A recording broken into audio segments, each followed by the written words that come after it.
Hello. तो आज अपने बात कर लेते हैं रावल शाखा के अंतिम राजा राजा रतन सिंह के बारे में। अब देखो, रावल रतन सिंह, इनका जो शासन काल था 1301 या 2 से 1303 ईस्वी तक का। इनके पिता का नाम था समर सिंह, इनके भाई का नाम था कुंभकर्ण, जो कि अपने पिता समर सिंह की अनुमति लेकर नेपाल चले गए थे। कुंभकर्ण रतन सिंह का छोटा भाई था। अब देखो, पत्नी थी इनकी पद्मिनी, यानी रतन सिंह की पत्नी पद्मिनी थी।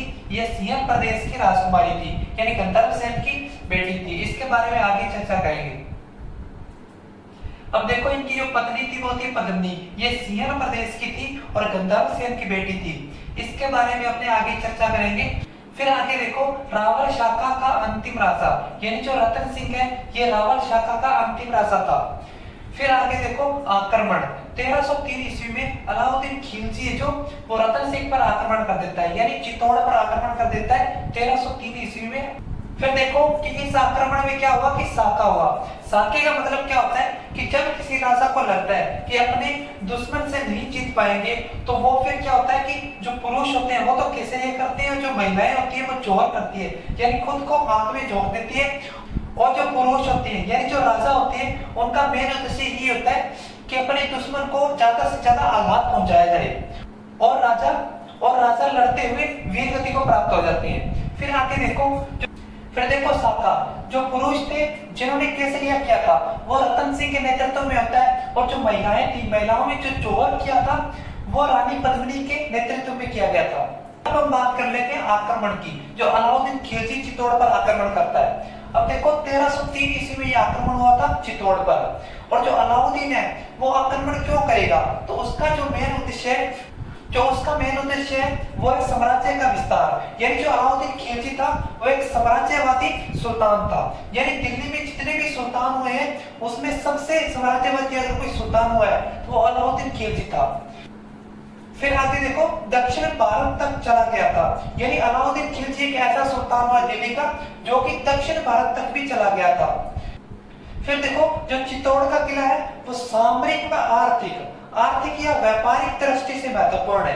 अब देखो, सामरिक महत्व का क्या मतलब होता है, यानी जो चित्तौड़ का किला है वो पहाड़ पर बना हुआ है, और पहाड़ पर एक ऐसी जगह होती है जहाँ पर जल्दी से दुश्मन नहीं पहुंच पाता।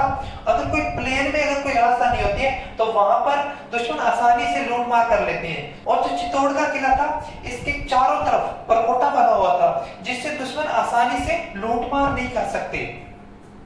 अब आगे देखो, सामरिक महत्व में आगे क्या लिखा हुआ है। चित्तौड़गढ़ किले की सीमा बहुत बड़ी थी, यानी चित्तौड़गढ़ किले की जो बाउंड्री थी वो बहुत बड़ी थी, उसका एरिया बहुत बड़ा था, उसमें खेती भी हो सकती थी और जल स्रोत बहुत थे, यानी जो वाटर रिसोर्सेस थे वो बहुत ज्यादा थे चित्तौड़गढ़ किले में। फिर देखो, यदि कोई दुश्मन किले को घेर लेता है, यानी अगर कोई दुश्मन किले को घेर लेता है तो जनता को किले के अंदर लाकर रख सकते हैं, यानी जनता को किले के अंदर लाकर रख सकते हैं। उसमें खेती भी होती है, जल स्रोत भी होती है, कोई भी परेशानी नहीं होगी।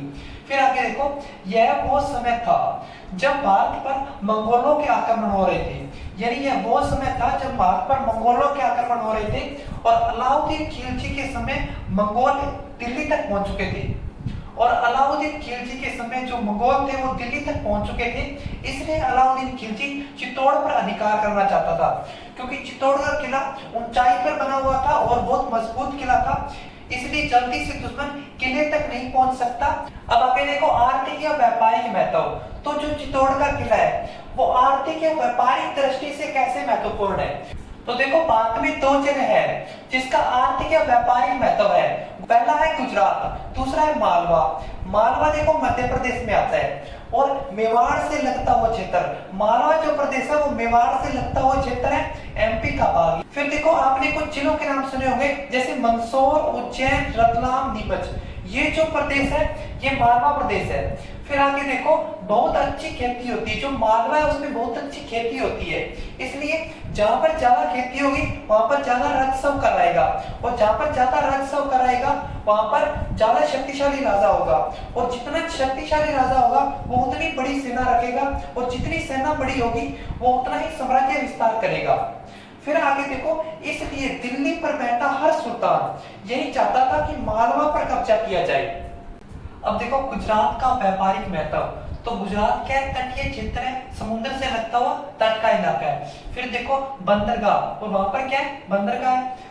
अरब यात्री या अरब व्यापारियों के द्वारा व्यापार किया जाता है गुजरात के बंदरगाह से। फिर आगे देखो, इसलिए जिसके पास गुजरात के बंदरगाह रहेंगे वो अरब व्यापारियों से व्यापार ढंग से कर पाएंगे। अरबी घोड़ों के लिए महत्वपूर्ण, यानी जो अरब से जो घोड़े ट्रेड किए जाते थे उसके लिए भी महत्वपूर्ण है।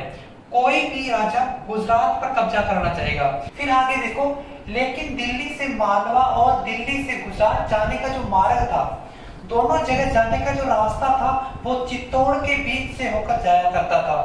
इसलिए अलाउद्दीन को लगता था कि यदि मैं चित्तौड़ पर कब्जा कर लूं तो गुजरात में मालवा का नियंत्रण ढंग से कर लूंगा। यानी जैसे ही मैं चित्तौड़ पर कब्जा कर लेता हूं तो मालवा में गुजरात का नियंत्रण अच्छे ढंग से कर सकूंगा। फिर आगे देखो, 1299 ईस्वी में समर सिंह थे राजा। समर सिंह जो है रतन सिंह के पिता है।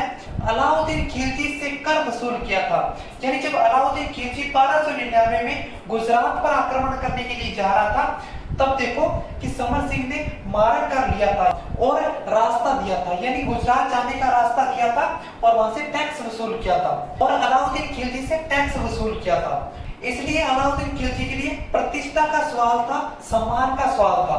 इसलिए उसने 1303 ईस्वी में चित्तौड़ पर आक्रमण किया था। अब देखो बुदाना का युद्ध, उसमें जैतर सिंह ने इल्तुतमिश को हराया था और समर सिंह ने अलाउद्दीन खिलजी से गुजरात जाते समय मारा कर लिया था। तो देखो इसका मतलब ये हुआ कि चित्तौड़ की शक्ति या चित्तौड़ का प्रभाव बढ़ रहा था, इसलिए चित्तौड़ का प्रभाव कम करना जरूरी था। इसलिए अलाउद्दीन खिलजी ने चित्तौड़ पर आक्रमण किया। ये तो है मेन कारण, यानी मुख्य कारण तो यही है। फिर देखो एक और कारण है, रतन सिंह की रानी थी पद्मिनी और वो बहुत सुंदर थी। अलाउद्दीन खिलजी प्राप्त करना चाहता था, यानी कि पद्मिनी को अलाउद्दीन खिलजी प्राप्त करना चाहता था। अब देखो रानी पद्मिनी के बारे में अपने देख लेते हैं। सिंहल द्वीप की थी राजकुमारी रानी पद्मिनी, जिसे अपने वर्तमान में श्रीलंका कहते हैं। अब देखो सिंहल द्वीप के राजा होते थे गंधर्व सेन और रानी थी चंपावती, इन्हीं की पुत्री थी पद्मिनी।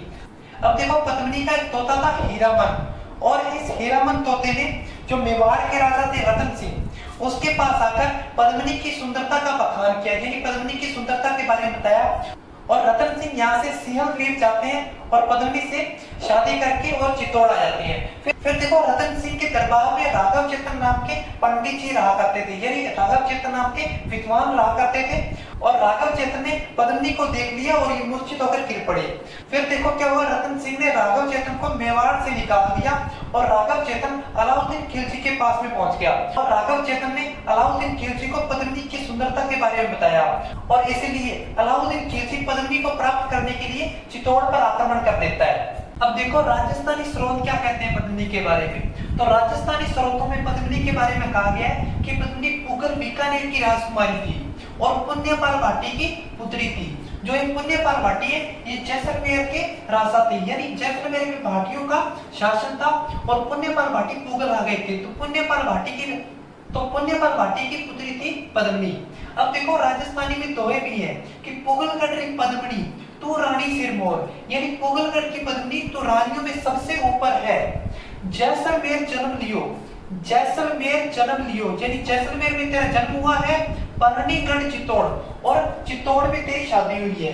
अब देखो आज भी लड़कियों की सुंदरता की तुलना पद्मिनी से की जाती है, यानी किसी भी लड़की की सुंदरता की तुलना पद्मिनी से की जाती है। तो वैसे तो राजस्थानी स्रोतों के अनुसार जो पद्मिनी है वो पुगल की थी, और वैसे पद्मावत के अनुसार जो पद्मिनी थी वो सिंहल प्रदेश की राजकुमारी थी। अब आगे देखो अलाउद्दीन खिलजी का आक्रमण 1303 ईस्वी में होता है। ये 28 जनवरी 1303 ईस्वी को दिल्ली से प्रस्थान करता है और लगभग 6 महीने की घेराबंदी के बाद 26 अगस्त 1303 ईस्वी को अलाउद्दीन का चित्तौड़ पर अधिकार हो जाता है। अब देखो मेवाड़ या चित्तौड़ का पहला शाखा हुआ क्रूज केसरिया करते हैं रावल रतन सिंह के नेतृत्व में, और जो महिलाएं हैं वो जौहर करती है, यानी खुद को आग में झोंक देती है रानी पद्मिनी के नेतृत्व में, और 1600 अन्य रानियों ने रानी पद्मिनी के नेतृत्व में जौहर किया था। फिर आगे देखो 30,000 हिंदुओं की हत्या करवा दी, यानी जो अलाउद्दीन खिलजी था वो बहुत क्रोधित था और उसने 30,000 निर्दोष हिंदुओं की हत्या करवा दी थी।